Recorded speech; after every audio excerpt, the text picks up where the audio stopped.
Exaltado seja o nosso Redentor Jesus Cristo.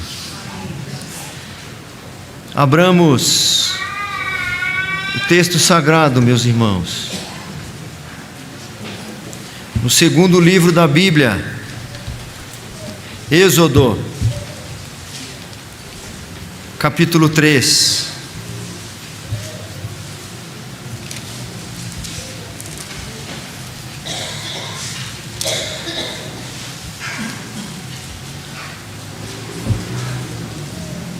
Um texto muito conhecido.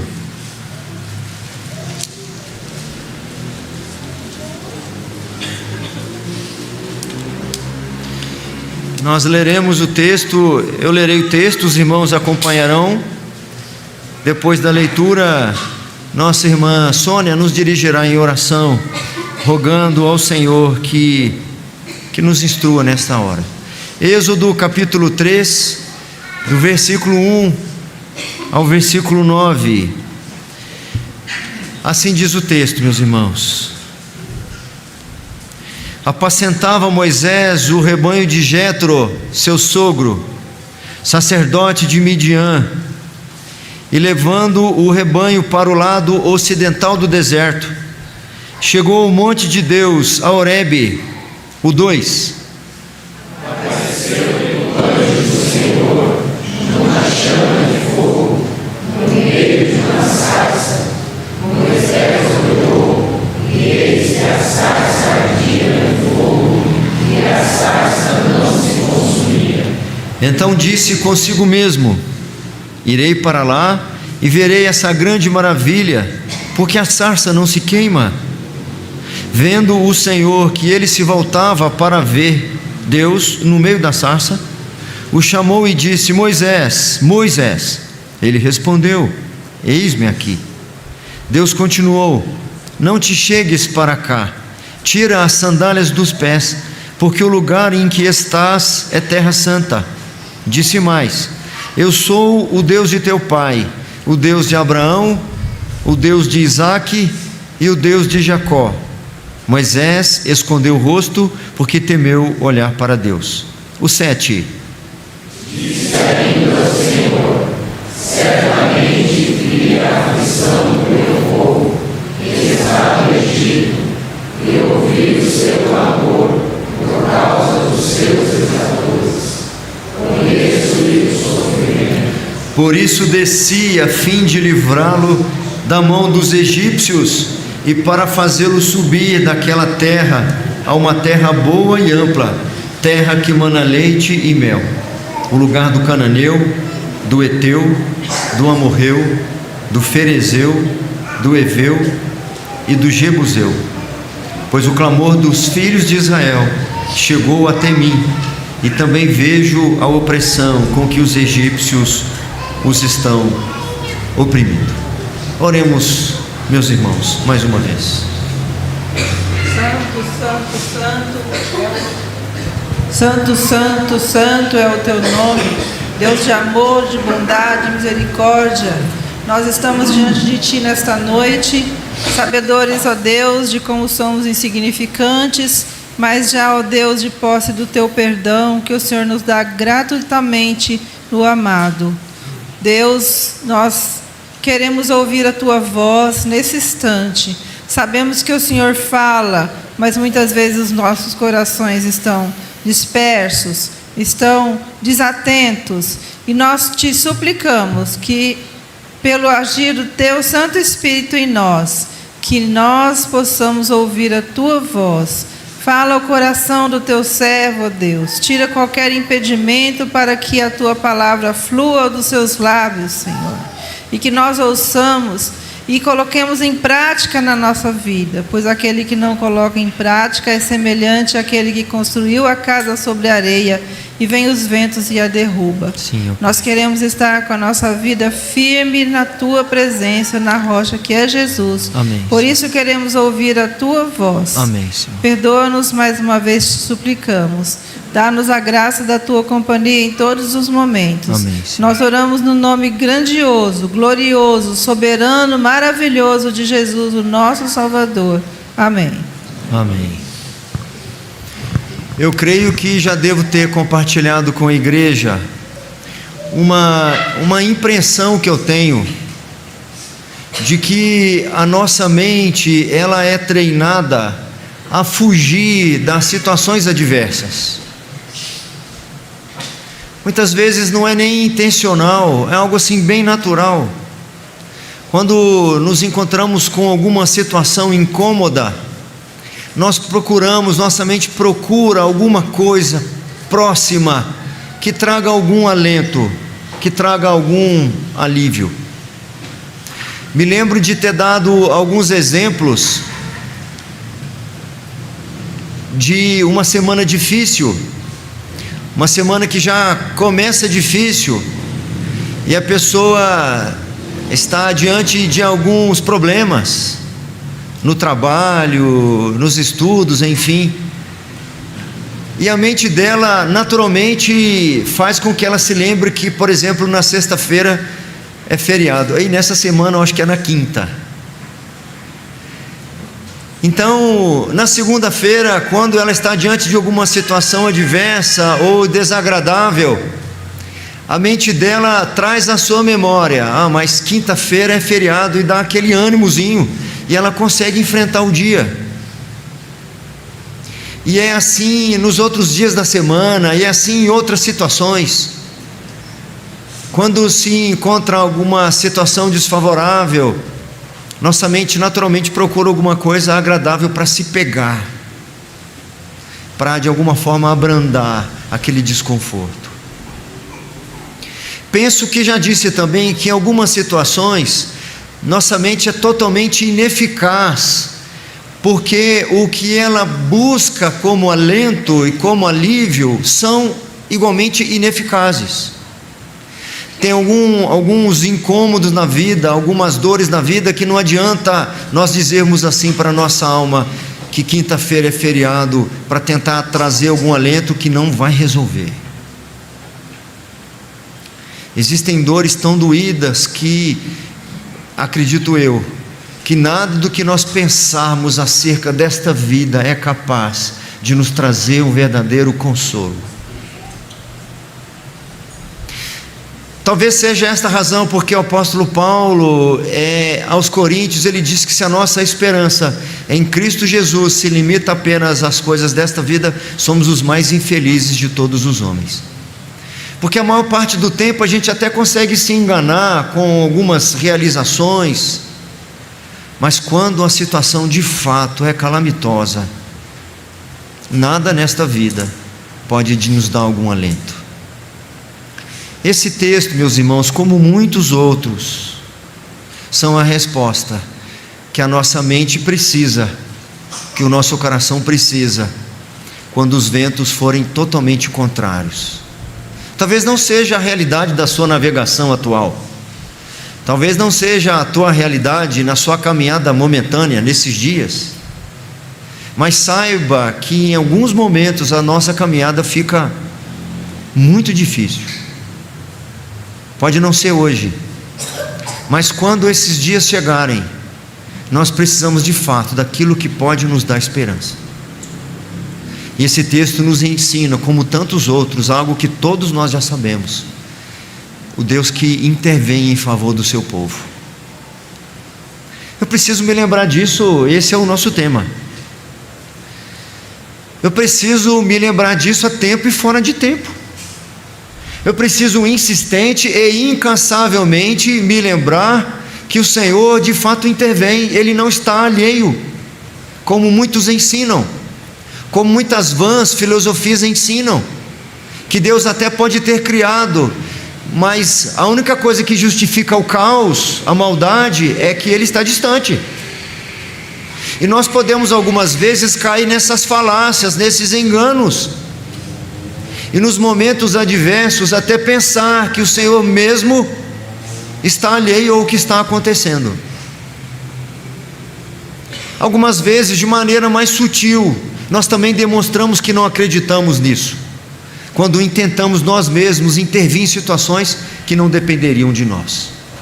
Assim também eu demonstro, não só na minha falta de esperança, não só no meu desespero, quando eu tento às vezes tomar as rédeas de algumas situações, eu também estou demonstrando que eu dependo de mim mesmo, eu dependo das pessoas mesmo, eu dependo desse emprego mesmo, daquele dinheiro mesmo, dependo dessa saúde mesmo, e dependo dessas circunstâncias.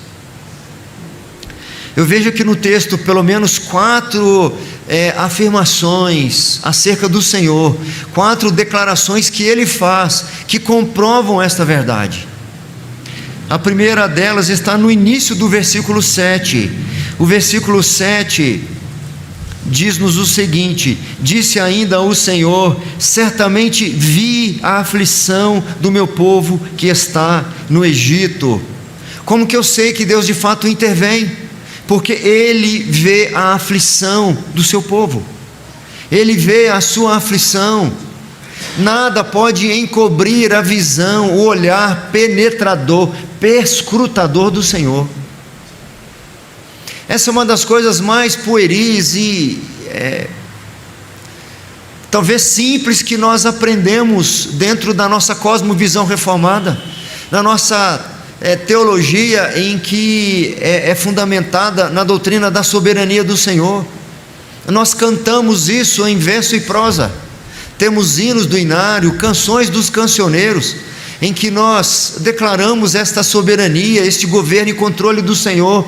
Mas eu confesso para vocês que é uma distância muito grande daquilo que nós muitas vezes cantamos, e até mesmo daquilo que cremos, para a nossa prática, sobretudo quando estamos em situações extremamente adversas.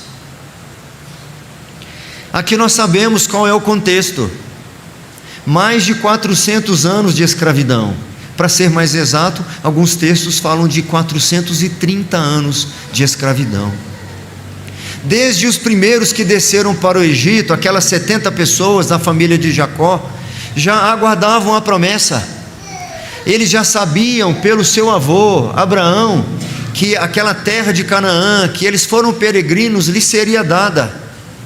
Mas diante das circunstâncias de fome, eles tiveram que descer para o Egito. Em tese era para ser pouco tempo, momentâneo, apenas uma fase, um tempo, mas duraram gerações. Descendentes de Jacó nasceram, cresceram e morreram sob a batuta, sobre o cajado, sobre o cabresto de Faraó. Talvez alguns nem pensassem mais de que pudesse haver algum livramento. Fico pensando, aquele pregoeiro Moisés, depois de comissionado pelo Senhor, começa então a anunciar que a libertação chegou. Alguns textos dão-nos conta de que o próprio povo não tinha assim tanta credibilidade. Talvez a sua falta de esperança fosse porque eles achavam que o Senhor não via a sua aflição. E o Senhor, aqui nesse versículo 7, ou no início do versículo 7, Ele usa aqui uma expressão alentadora, além do verbo ver, além de dizer que via a aflição do seu povo, Ele diz: certamente vi a aflição do meu povo. Com toda certeza, sem sombra de dúvida, sem variação nenhuma, eu vejo a aflição do meu povo. Jó, que vive uma situação de muita desgraça, de muito desalento e sofrimento, ainda assim foi consolado por essa verdade, porque apesar de muitas vezes até amaldiçoar o seu nascimento, não blasfemou contra Deus, porque em seu coração estava a crença e a confiança de que o Senhor vê e perscruta. Jó disse assim: porque Ele perscruta as extremidades da terra e vê tudo o que há debaixo dos céus. Jó sabia que o que estava vivendo não era obra do acaso, do destino, e nem atribuía a Satanás o que lhe estava acontecendo. ele não se desesperou totalmente, porque, entre outras coisas, ele reconhecia que o Senhor lhe perscrutava. No livro dos Reis nós encontramos um outro momento de grande tribulação. O rei Ezequias recebe as notícias de que o grande império assírio invadira o seu território e que marcharia sobre a capital e faria com eles o mesmo que fizeram com todas as outras nações, até mesmo mais poderosas do que Judá. E ele se prostra, manda uma mensagem para o profeta Isaías, e vem então a resposta do profeta Isaías para Ezequias. E resumindo bastante toda a resposta do Senhor, apenas um versículo do 2º livro dos Reis. O profeta diz assim: porque viu o Senhor que a aflição de Israel era muito amarga, porque não havia nem escravo nem livre, nem quem socorresse a Israel. O salmista demonstra num dos seus salmos o que lhe dava contentamento. Quando ele fala de alegria, ele fala de contentamento, de ser pleno, de ser completo. Entre outras coisas, o consolo, o conforto, a motivação e a esperança. E ele diz assim no Salmo 31: eu me alegrarei e regozijarei na tua benignidade, pois tens visto a minha aflição, conheces as angústias de minha alma. Ele de fato estava angustiado, sua alma estava angustiada. Ele de fato estava em aflição, mas em meio à angústia da sua alma, em meio à aflição, ele diz: apesar disso eu me alegrarei, e eu me regozijarei em quê?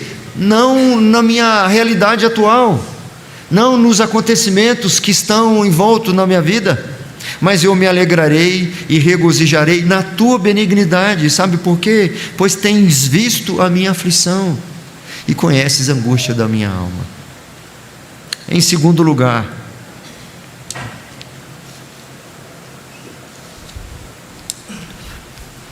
como que nós sabemos que Deus de fato intervém em favor do seu povo?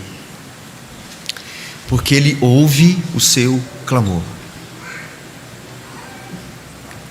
Hoje à tarde estava assistindo um vídeo do pastor Paulo Júnior falando sobre oração, que a Isabel compartilhou comigo outro dia.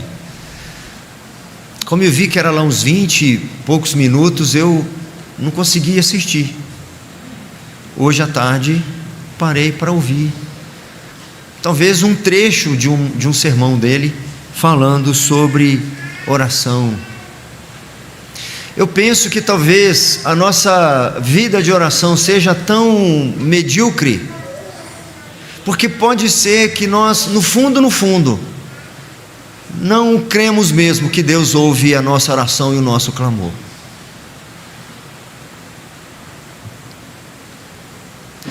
Talvez nós não tenhamos tantos motivos de testemunhar das respostas do Senhor, não que Ele não as tenha dado, ou não que Ele não esteja intervindo na nossa vida, mas é porque Ele está fazendo isso sem até eu pedir. Na realidade Ele faria mesmo sem eu pedir, mas muitas vezes Ele insta para que eu peça, então Ele responde, para que eu possa então, mais do que a resposta que eu recebi dEle, eu possa glorificá-lo, eu possa usufruir desse privilégio de saber que Ele está ali quando eu preciso, mais do que o sim ou não que Ele venha a nos conceder. O mais importante é saber que Ele está ali, que eu posso usufruir da sua companhia e da sua presença. Eu não sei se é, que cântico que é, não sei se é do coral, me veio à mente aquele escutas quando clamo. Eu acho que tem um cântico, um hino, eu já ouvi, não me lembro onde eu vi agora, não sei citar a fonte. Escutas quando eu clamo e acalmo. Eu não conheço direito, não vou arriscar aqui cantar, mas isso é uma verdade. Nesse mesmo versículo 7, na continuação, o Senhor insistiu em usar outros verbos para inicialmente acalentar o próprio coração de Moisés, que talvez não acreditasse mais, porque Moisés 40 anos antes achou que era o tempo dele livrar Israel das mãos do Egito, mas ele fora frustrado naquela ocasião. Nós encontramos isso lá em Atos capítulo 7, quando Estevão está usando ali, está fazendo a sua defesa, antes de ser apedrejado. Ele fala de Moisés, isso tudo para apontar para Cristo. Moisés estava aqui já desafeiçoado, sem esperança, não tem jeito mais.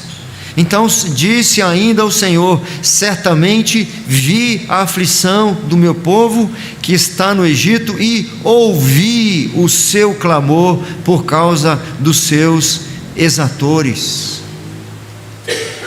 Eu tinha colocado um salmo aqui na nossa liturgia, antes mesmo de fazer este sermão, e ele corrobora com esse argumento. No momento da dedicação, eu trouxe aqui o Salmo 40, que foi composto para ser cantado ao mestre de canto, Salmo de Davi. Esperei confiantemente pelo Senhor, Ele se inclinou para mim e me ouviu quando clamei por socorro. O Senhor ouve as nossas preces, o Senhor ouve o clamor do seu povo, seus ouvidos estão atentos à oração que o seu povo faz. E é interessante que o salmista dá algumas pistas para nós aqui, muito interessante, que ainda que a resposta não tenha sido imediata, ainda que a resposta não tenha sido no seu tempo, ele diz: eu esperei confiantemente. Ele teve de esperar com esperança. Olha só, parece até que é redundância, porque é possível esperar sem esperança. Às vezes é possível esperar sem paciência, é possível esperar na marra, sem de fato rendição, sem de fato confiança no Senhor, que no tempo dele a resposta virá. Esperei confiantemente pelo Senhor. Não sabemos quanto tempo, mas aqui no texto de Êxodo nós sabemos, 430 anos escravos no Egito, e o Senhor está dizendo aqui que ouviu o clamor do seu povo. Ele se inclinou para o seu povo, ouviu o seu clamor por causa dos seus exatores. Podia parecer que nada aconteceria, que aqueles gritos de dor, que o choro que deve ter alcançado a nação. Fique imaginando, meus irmãos, quando o faraó determinou que todos os meninos, todos os partos, quando nascessem meninos, eles deveriam ser afogados. Fico imaginando o berreiro de crianças, o berreiro de mães, de pais, chorando, clamando. Eram milhares de pessoas, naturalmente eram dezenas ou centenas de crianças que nasciam e eram sepultadas na água. O clamor que aquilo percorria aquela nação toda, e parecia que Deus estava alheio a isso tudo. Ele diz para Moisés: eu vi a aflição do meu povo, eu ouvi o seu clamor.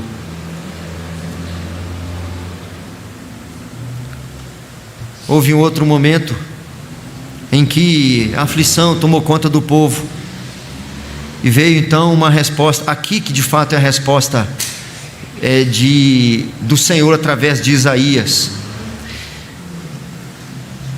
Então Isaías, filho de Amós, mandou dizer a Ezequias: assim diz o Senhor, o Deus de Israel, quanto ao que me pediste acerca de Senaqueribe, rei da Síria, eu te ouvi.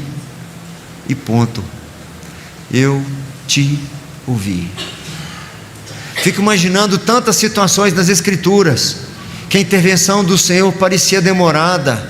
Ana, como se lamentava, mês após mês, por não conseguir gerar filhos.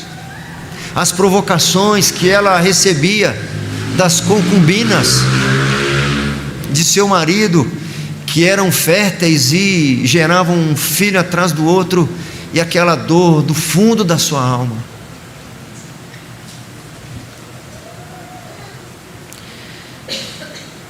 Sabei, porém, que o Senhor distingue para si o piedoso.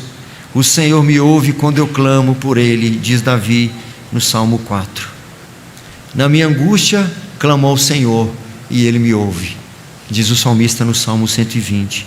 As Escrituras estão cheias desta verdade, que trazem esperança para nós, que nos incita a orar, que nos incita a nos prostrar diante do Senhor e apresentar a nossa causa.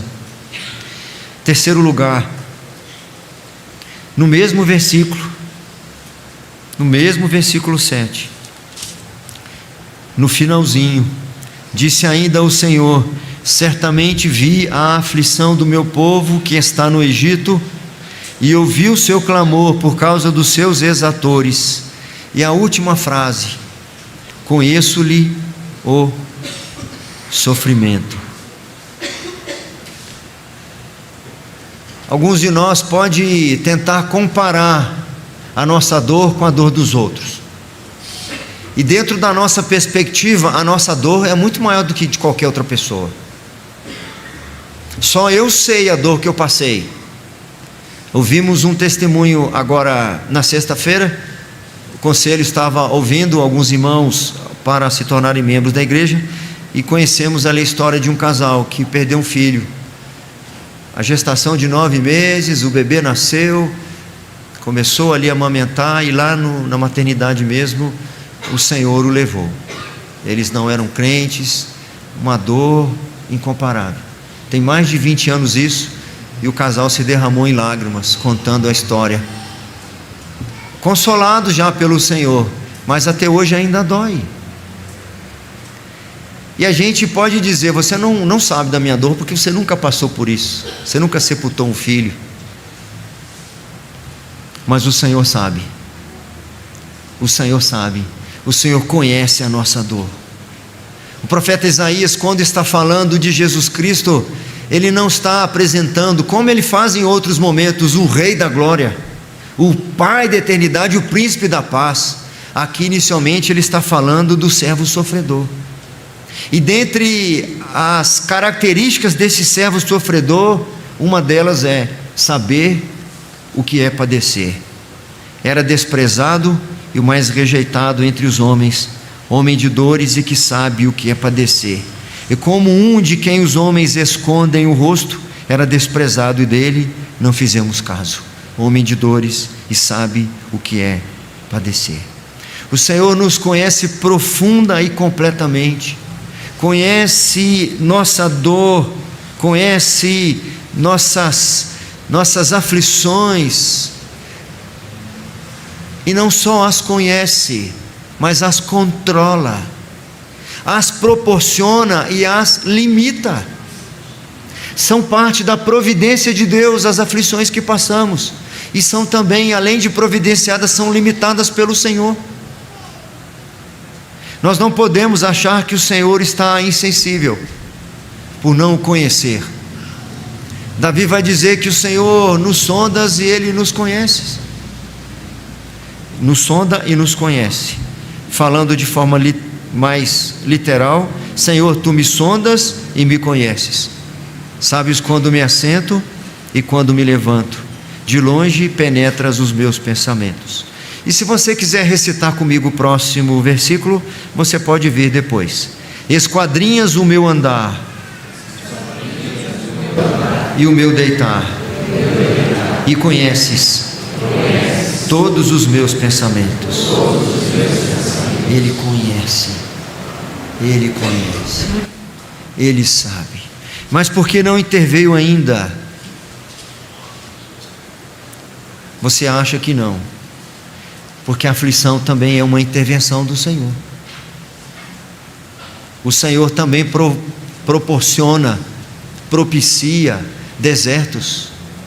O Senhor permite, providencia momentos de aflição e de desalento. Jó não atribui a sua dor a Satanás.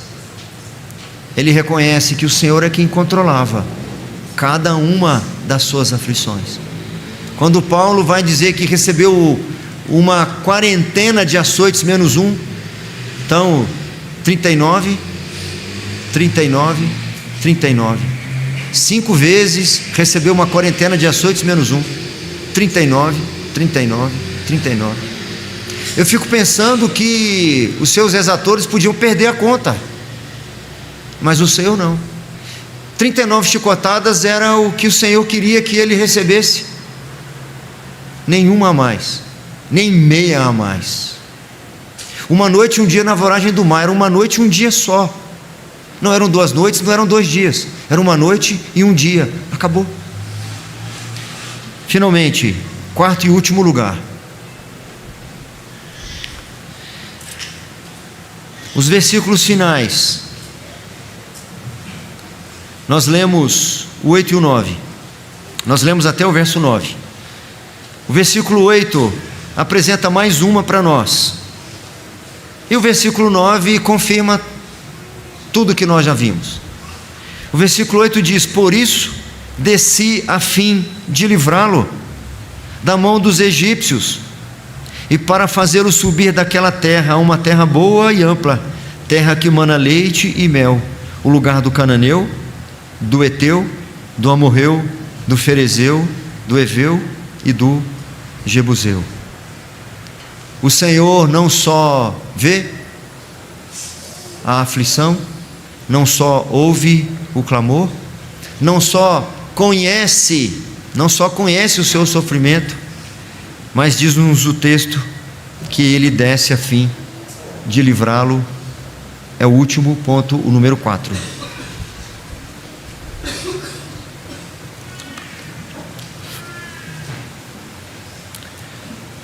Quando nós lemos as Escrituras nessa perspectiva, levando em conta essas intervenções do Senhor, que são demonstrações de todo o seu cuidado para com o seu povo,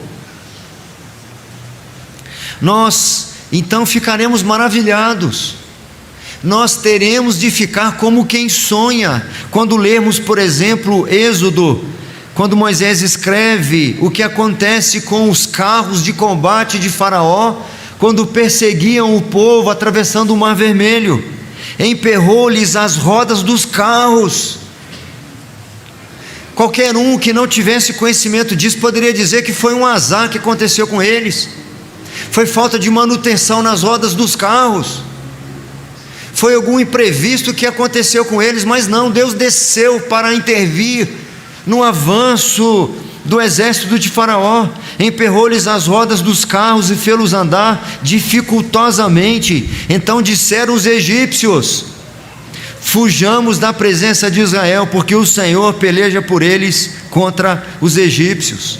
E assim nós encontramos nas Escrituras situações que pareciam um acaso ou uma mera coincidência, mas era a intervenção do Senhor. Quando viemos para cá, para a igreja agora, orando no carro e agradecendo ao Senhor pelas bênçãos, e enumerei algumas delas, e eu me lembro que eu disse assim: Senhor, ainda te agradeço por aquelas que nós nem vimos, pelas intervenções do Senhor que nós nem ficamos sabendo, livramentos que o Senhor interveio na nossa vida, porque o Senhor é extremamente ativo na nossa vida, está o tempo todo interferindo no nosso dia a dia, em faróis abertos e fechados, e em situações como essas que podem parecer casual, mas para nós nada é casual. Moisés orienta o povo, instruído pelo Senhor: quando saíres à peleja contra os teus inimigos e vires cavalos e carros e povo maior em número do que tu, não os temerás, pois o Senhor teu Deus, que te fez sair da terra do Egito, está contigo. Nós carecemos de ter experiências como essas, meus irmãos. Eu escrevi para Isabel: Isabel, estava ouvindo aqui esta mensagem do pastor Paulo Júnior, e antes de terminar, me senti muito desejoso de dobrar meus joelhos e orar, para ter essas experiências de intervenção, de conseguir enxergar as intervenções do Senhor. Quando nós colocamos tudo nas mãos do Senhor e nós encontramos as respostas, então nós atribuímos ou tributamos a Ele aquela resposta. Hoje pela manhã contei um exemplo da minha infância, de uma família católica. E minha avó, algumas vezes, quando estava lá, tinha muita gente, família grande, chegava todo mundo, e com medo da comida não dar, ela falava: São Benedito, multiplica a comida. Deus multiplicava a comida, mas quem levava a honra era São Benedito, porque ela pediu, ela não pediu para Deus. Se ela tivesse pedido para Deus e visse que a comida se multiplicou, que todo mundo comeu e ainda sobrou comida, ela ia reconhecer que foi o Senhor, mas ela não pediu para Deus. Deus está multiplicando comida todos os dias para nós, a gente nem percebe que foi Ele, porque a gente nem falou com Ele. Ele ia fazer independente da nossa oração, mas Ele quer que nós oremos para que nós reconheçamos que quando Ele fizer, foi Ele quem fez, não foi o suor do meu rosto. E assim eu poder a cada instante perceber que Ele está mesmo amparando, intervindo e envolto na minha vida. Não preciso me sentir abandonado, ou não me sentirei abandonado. Todas essas intervenções que nós testemunhamos da parte de Deus, aqui com o povo hebreu e em tantas outras situações, são apenas sombras da sua grande intervenção. A maior demonstração disso foi a encarnação do Verbo, a própria vinda da divindade entre nós, o Emanuel, o Deus conosco. A maior comprovação de que o Senhor vê nossa aflição, viu nossa aflição, ouve o nosso clamor, conheces o nosso sofrimento e vem até nós para nos livrar. Dentre muitos textos do Evangelho de João, já no primeiro capítulo, quando ele fala que o Verbo se fez carne e habitou entre nós, que no princípio era o Verbo, e o Verbo estava com Deus, o Verbo era Deus. Lá no versículo 14 ele diz assim: e o Verbo se fez carne e habitou entre nós, cheio de graça e de verdade, e vimos a sua glória, glória como do unigênito do Pai.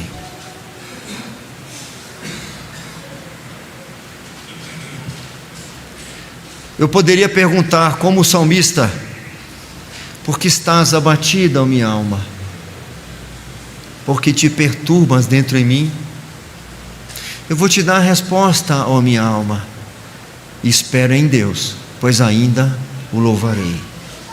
Porque o Senhor não é insensível, não está distante da nossa dor e do nosso sofrimento.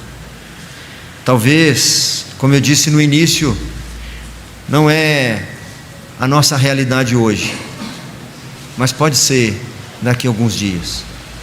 Mas pode ser que para você esteja mesmo vivendo uma situação que para você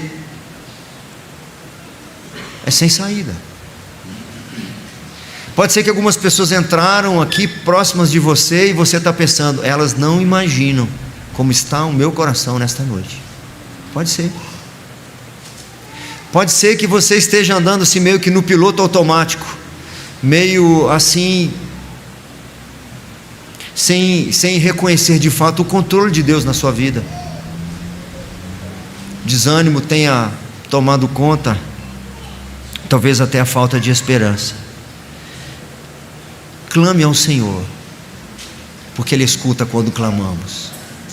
Feche o seu quarto em secreto, se prostre diante do seu Pai em secreto, fala com teu Pai que vê em secreto, e Ele te recompensará. Que o Senhor nos abençoe.